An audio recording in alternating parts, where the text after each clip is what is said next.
I'm going to try and tell you 3 unrelated stories. Hopefully at the end of my storytelling, it would make sense. The first story is so a company that sold Bibles, right? And every year when they met for their annual conference, the person who won the award was nothing like any one of them expected. And the person had consistently won the best salesperson for the last 5 years. And so at one of the conferences, they asked him to explain, what is the, are you a maverick? What is all of this? Why do you win the sales award for selling Bibles every year? And so the guy starts and says, ladies and gentlemen, the reason why I win is when I go to a person, I say, do you want to buy a Bible? Or should I read it for you?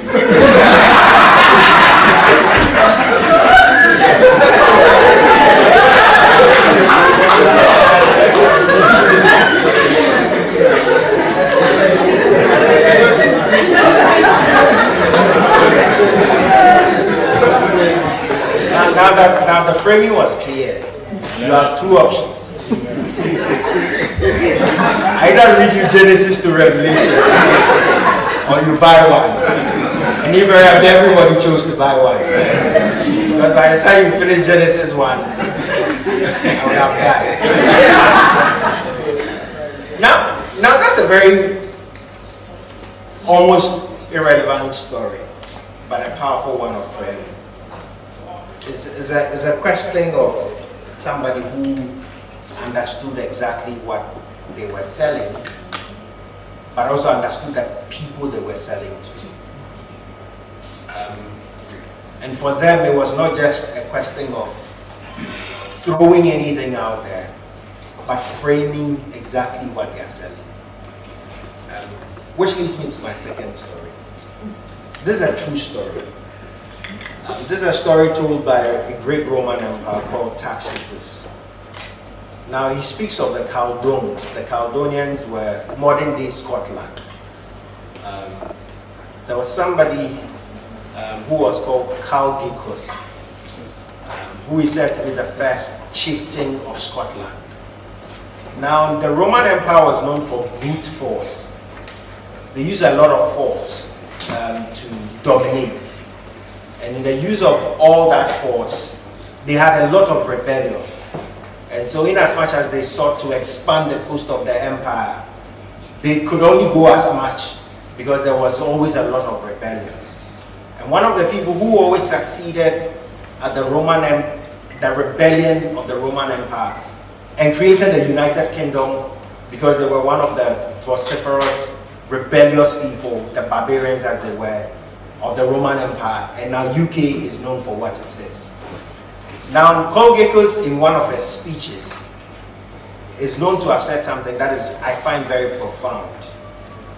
Since Latin was the common language, he said something which was called ubi solitudinam fortiet pessam appellant, which basically means they create desolation and they call it peace.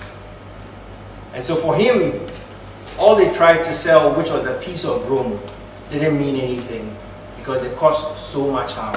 They created deserts while they sought to create peace.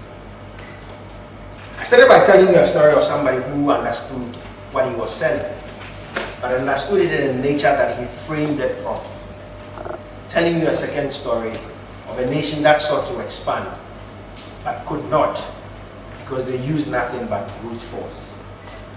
Now I'll tell you a third story. It's a story my mother told me. She always said, yeah, there are 2 people in life. Give them, you know, how many of us know apple? It was a proper apple, not the apple you come to. Yes. You know it has a lot of seeds. Great. So when I say apple, that's the one I mean. Just there are two people in life. If you give them one apple, for one, you've just given them something to eat for today.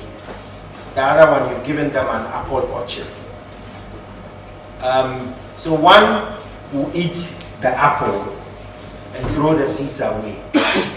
The other person will suck the seeds out of the apple and will take the pains to plant each of the seeds.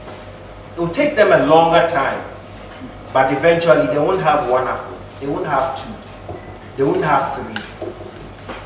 They will have multiple trees, and if they are careful enough to repeat the process, what they would have is not only a farm of apples, but they'll have an apple orchard. Now I started by saying I'm telling you three unrelated stories, and hopefully it will make sense. And so I wish that we could understand framing, understand that brute force may yield to a certain level, but not all the time. The final thing I would say is that understand what seeds we have. Let's plant them through the right processes.